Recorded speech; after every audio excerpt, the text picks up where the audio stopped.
Welcome back to the California Conversation. I'm Tess Abraham. Now, if you have been following California's race for governor, or even if you haven't been following it too closely, you may have seen in recent days, in the past week, footage of Katie Porter, who is a candidate in the governor's race, coming out that has been rather shocking. From clips of her screaming at her staff members to getting up and leaving interviews because of being asked too many follow-up questions, the optics for her campaign haven't been too great. Now, what does all of this footage and these revelations teach us about evaluating candidates for governor? Are the issues that are brought up in a lot of these videos issues that we should be focusing on when thinking about the midterm elections? And how can we be best preparing today for next November? We are going to get into all of it today. But before we get started, make sure to like this video, subscribe to this channel if you haven't already, and ring that notification bell so that you stay up to date on all things California politics. And if you want more information or sources cited in compiling today's episode, then you should check out my corresponding article on my website, which is linked below. All right, so this last week, we have really seen some negative qualities in Democrat candidate Katie Porter coming out as certain clips have gone viral of her reactions in both interviews and behind the scenes with her staff. So the first clip that originally went viral was of Porter doing an interview with CBS investigator Julie Watts. So what happened is that Julie Watts is an investigative reporter who is doing an entire series for CBS News about the different candidates who are running for governor in California. There are so many candidates who are already in the race, most of them Democrats, but a few Republicans as well. And so what this series is supposed to be doing is asking each and every candidate, both Democrat and Republican, what their main stances are on key issues that are facing California. And so then the idea would be that voters have a full picture of what each certain candidate believes. They can differentiate between the candidates, and it can really help you to decide who you want to vote for come next November. So Julie Watts sat down with Katie Porter, one of the many candidates in the race. The very first question that she was asked was, what would you say to the 40% of Californians who voted for President Donald Trump in the last election? And I think this is a great question. This really gets to the heart of how are you going to represent all Californians. It's recognizing that while California is a deeply liberal state, while we have a supermajority in the legislature, the tides are shifting. We saw that in the last election. A lot of voters who previously maybe were independent or maybe they just didn't show up to vote at all came out to support Donald Trump, a Republican candidate, which is mind-blowing coming from a deeply blue state. And so the thrust of the question is really, do you recognize that almost half, a good amount of your state, maybe not the majority, but a good amount of your state doesn't agree with your policies? And so what would you say to them? Why should they vote for you? And it's a great opportunity for Katie Porter or for any candidate to explain how they'll represent all Californians, how they'll make life just genuinely better in our state, even if you disagree with some of the positions that they take. And it's a great chance to really pitch yourself to Republicans who might be skeptical of you as a Democrat candidate.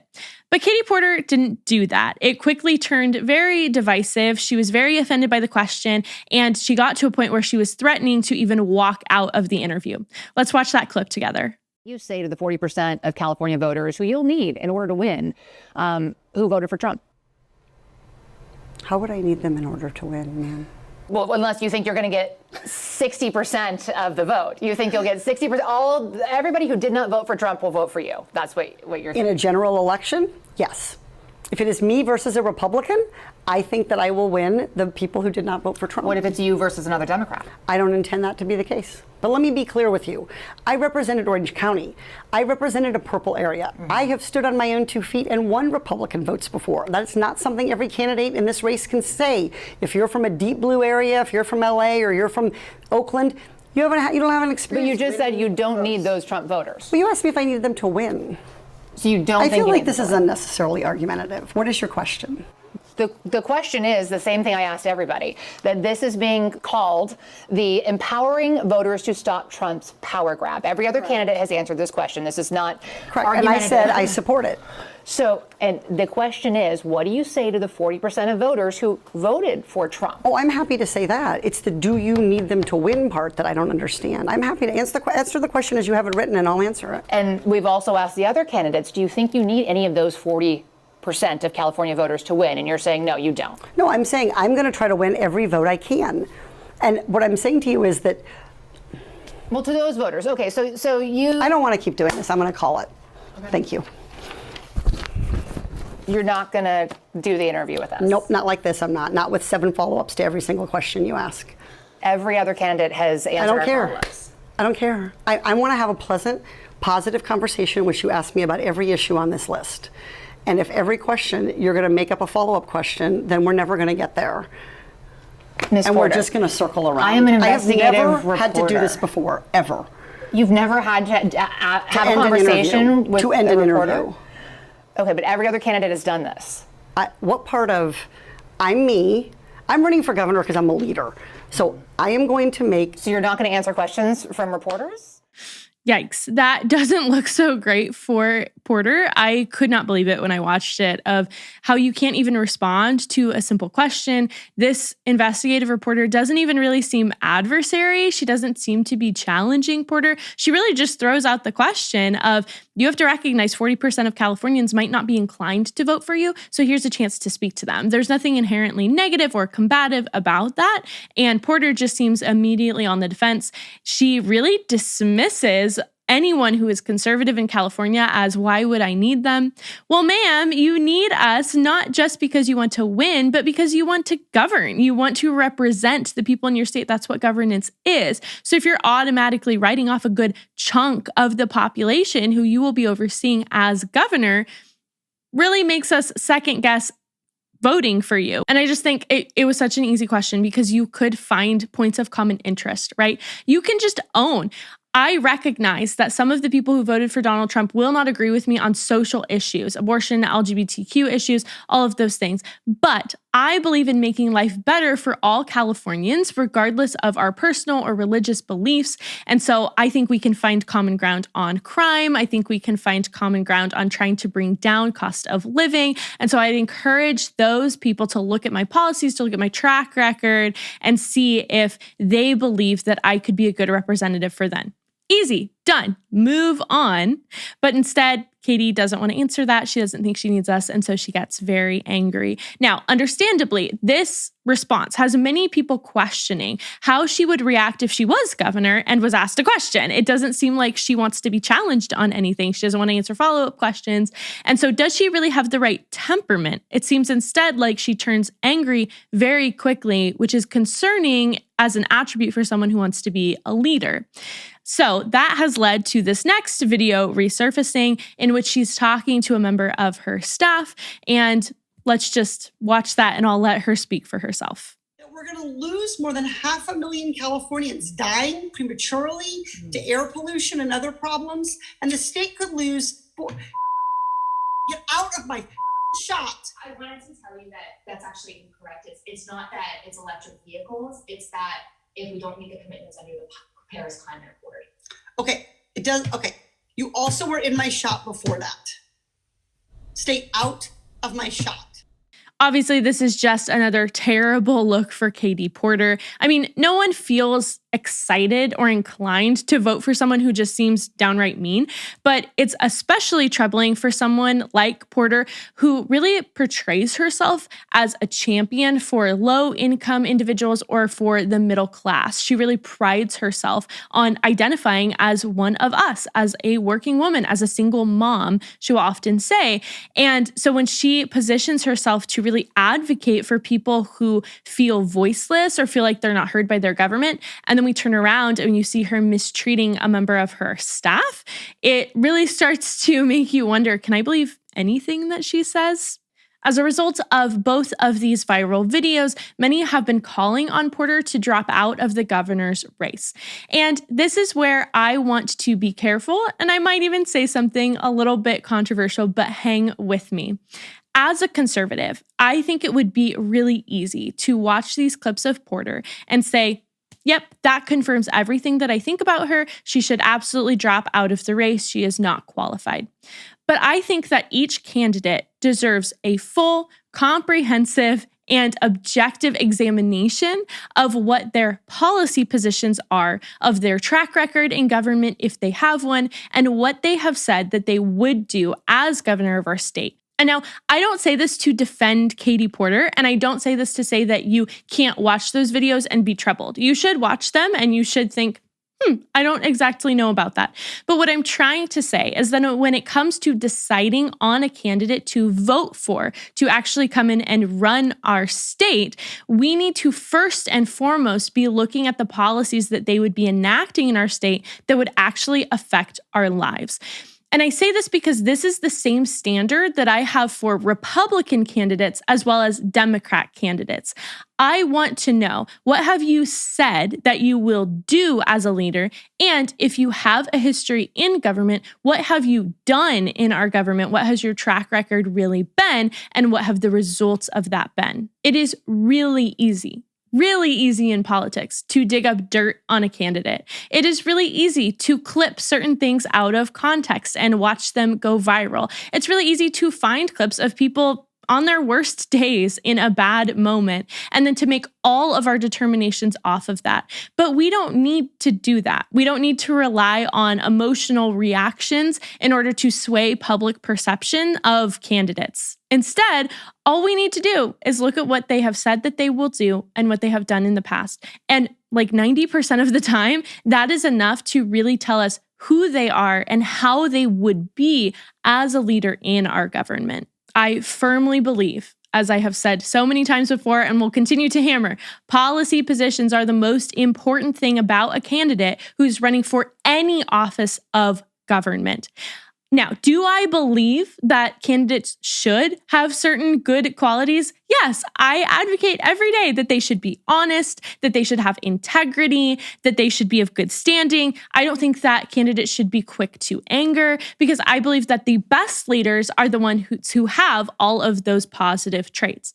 But those don't weigh as heavily in my assessment as the actual stances that they take on key issues that I care about and affect my life. And that's because if you reverse the situation, I don't believe that you should just vote for someone because they seem nice, because nice people can have bad takes on policy that actually affect your day-to-day life. You could be a really nice person who signs legislation to take my children away from me if I do not affirm your definition of gender ideology. And at the end of the day, your niceness or your charisma or how you come across to people would not make up for the bad policy that would ruin real people's lives. So, to that end, let's get to know Katie beyond these headlines. Who is she? What has she promised to do? What does she stand for? And how should we think about her when we consider her as a candidate for governor?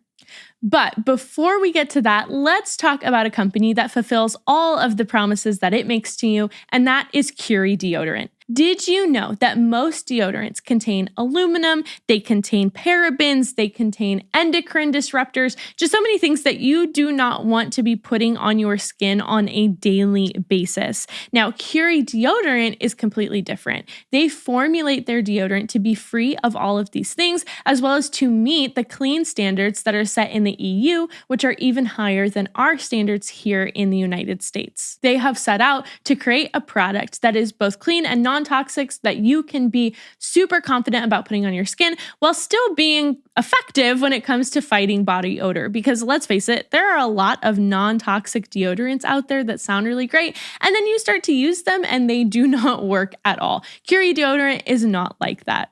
I know this firsthand because I have tried many different deodorants and I absolutely love Curie. It is so good at keeping you smelling good all day long while also making sure that you don't need to worry that it is messing with your hormones or any of the scary things that we are coming to learn about our health. So you should go check them out today. You can use my code Curie Abraham to get 10% off your purchase. And the good news is that they have so much more than just deodorant. They also have body wash, they have hair oil, soap bars, hair freshener, and all of their products are clean and crunchy approved. So if you are ready to make the switch, go check them out today. And remember to use my code Curie Abraham at checkout to get 10% off and to support the show. But getting back to politics, let's start with the question of who is Katie Porter? Well, she earned her law degree from Harvard, and she actually has a background as a consumer protections attorney. In 2019 is when she stepped into politics, so really only fairly recently. And she stepped in Irvine when she actually flipped a Republican-held seat in the U.S. House of Representatives. So she served in Congress from 2019 through 2023. And then you may remember she actually ran for the Senate seat in the 2024 election. She lost that in the primaries, and so Steve Garvey and I believe it was Adam Schiff are the ones who actually advanced to the general election. And so because of that, she lost her seat in the U.S. House of Representatives as well. And since then, she has been back teaching law at different universities. Now, in March of this year is when she announced that she would be running for governor of California. And because of her most recent Senate run, she actually has a lot of name recognition across the state. And so because of that, she has been a front runner in this race. Now, her platform when she was announcing her campaign was really focused on Donald Trump. And funny enough, if you go to her website and you look at her policy priorities as governor, if you just do a word search for Trump, it comes up like 9 or 10 times, which just blows my mind. She is very laser focused on being against Donald Trump. So let me read. In her campaign video, she said, quote, "I first ran for office to hold Trump accountable. I feel that same call to serve now to stop him from hurting Californians. As governor, I won't ever back down when Trump hurts Californians, whether he's holding up disaster relief, attacking our rights or our communities, or screwing over working families to benefit himself and his cronies." So I think that tells us a lot about Katie Porter's policy positions, but let's just ask the question and go through the exercise. What did she stand for during her time in Congress, and what are her priorities as potential governor of California? Well, her key platform issue while she was in Congress centered around what her background is in, which is consumer protection and corporate accountability. So she was part of the House Financial Services Committee, and this is where she became known for her questioning methods because she was often seen with a whiteboard. And I have an example of that. Let's watch this interaction between her and the CEO of a pharmaceutical company. Do you not know why you're getting hundreds of millions of dollars, tens of millions of dollars a year? What is the justification? I'd like to show the American people. Yeah, our compensation is consistent with competitive positions at other Mr. companies. Bradway, like reclaiming my time. Well, the other guy gets paid too much too isn't a justification. I'd like to hear what you do to deserve $124 million in salary, you and your top 5 executives over a 3-year period. Well, more than 90%. Gentlelady's time has expired. The gentleman may respond to her question. Okay. It is clear that she absolutely hates companies. She hates private industry. She really just hates anyone who makes a profit. And she sees herself as a champion of the middle and lower class. And because of this, a lot of the policies that she supported around the economy during her time in Congress included supporting legislation to raise the minimum wage. She advocated for universal health care, and she highlighted price gouging by companies as the number one issue against consumers.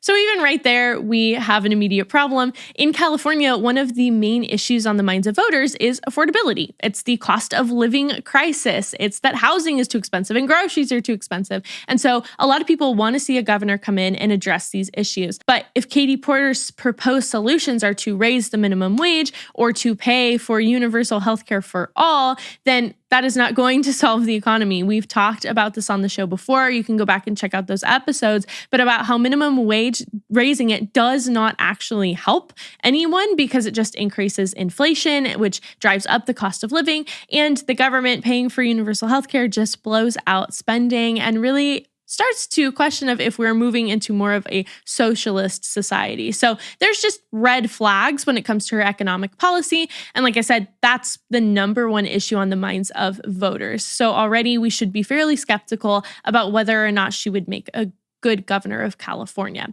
But cost of living is not all. Another issue that we talk a lot about on this show is immigration. And we've seen this year a lot of battles between Governor Gavin Newsom and President Donald Trump when it comes to immigration enforcement. So with that, what is Katie Porter's stance on the issue of immigration?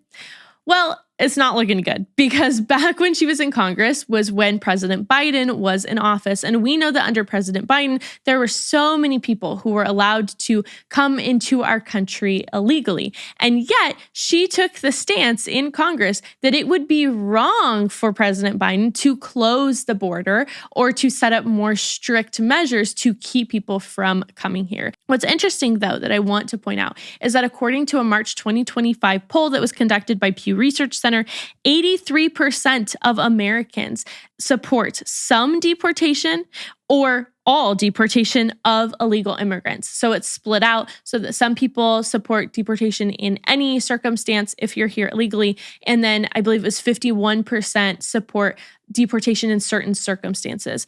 Of the group, of that 83% who support deportation, 97% of them support it in the case for those who have committed violent crime. So why do I mention that? Well, I think that it's clear that on immigration, there's actually a good majority of people who support looking honestly at the situations of illegal immigrants, and then who support detainment and deportation of those who are violent or who have criminal records. And that's what the Trump administration is pursuing. So we don't want to elect a government leader who doesn't look honestly at what the people want, who's not looking at what's the actual sentiment. Instead, you're just reading the headlines and you become really fixated on, well, I'm going after immigrant rights. Okay, well, a lot of the country actually doesn't think that people who are here illegally should just be given blanketed immunity or amnesty to be here. And so how would you contend with that? But we saw with Katie Porter that when she was asked a question about what she would say to the 40% of Californians who don't agree with her, that she responded with she doesn't need them. So clearly, we're seeing a pattern here, and it reflects in her policies. And then just a few other topics. Climate change. We know California tries to be a leader in that. Katie Porter does not think that California has gone far enough, so she commended Newsom's mandate to get rid of gas-powered cars by 2035, which was actually then struck down, so it's no longer in place.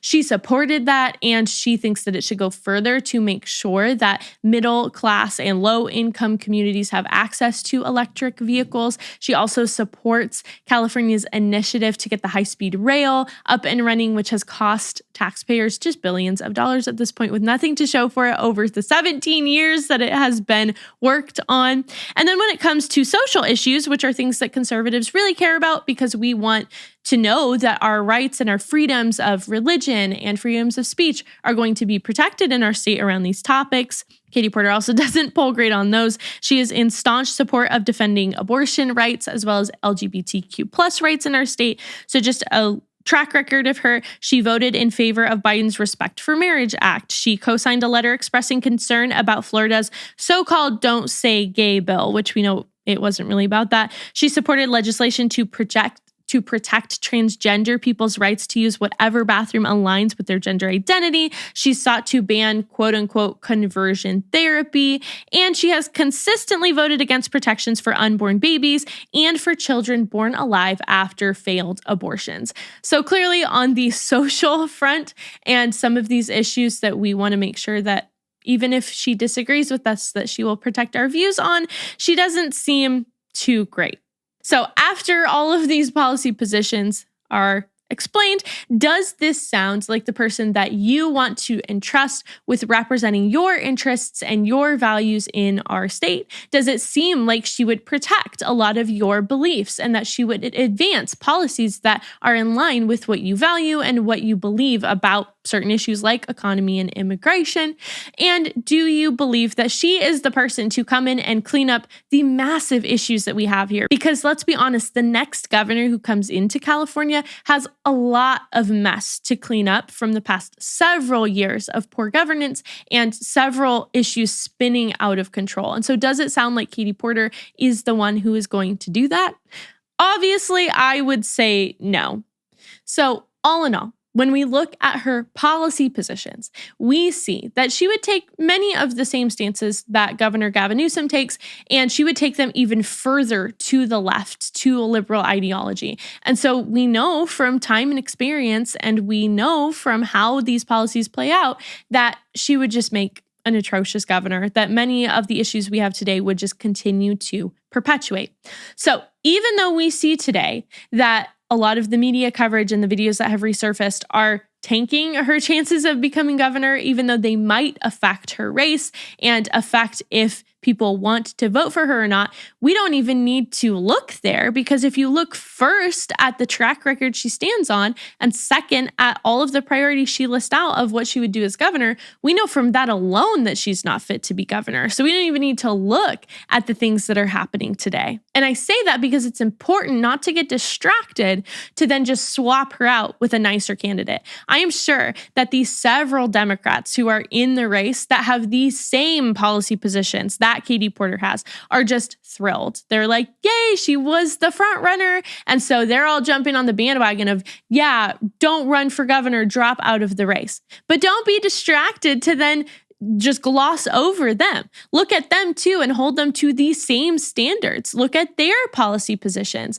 And so let's not focus too much on just the rhetoric or just the few clips that are going viral. Let's get to the root cause of the issue, which is really just a party that is not equipped to look honestly at the results of the policies that they enact. We must reject any candidate who is not equipped to turn things around in California. And we should reject candidates who are not going to support and address the concerns of the 40% of voters here who voted for President Trump, because their voices matter just as much as the 60% of voices who didn't vote for him. They need support, and their concerns should be addressed as valid. The midterms are not that far away. So do not get distracted. Focus on the things that matter. Really evaluate candidates for how they will lead California, not just by who Democrats have decided they want to throw under the bus this week.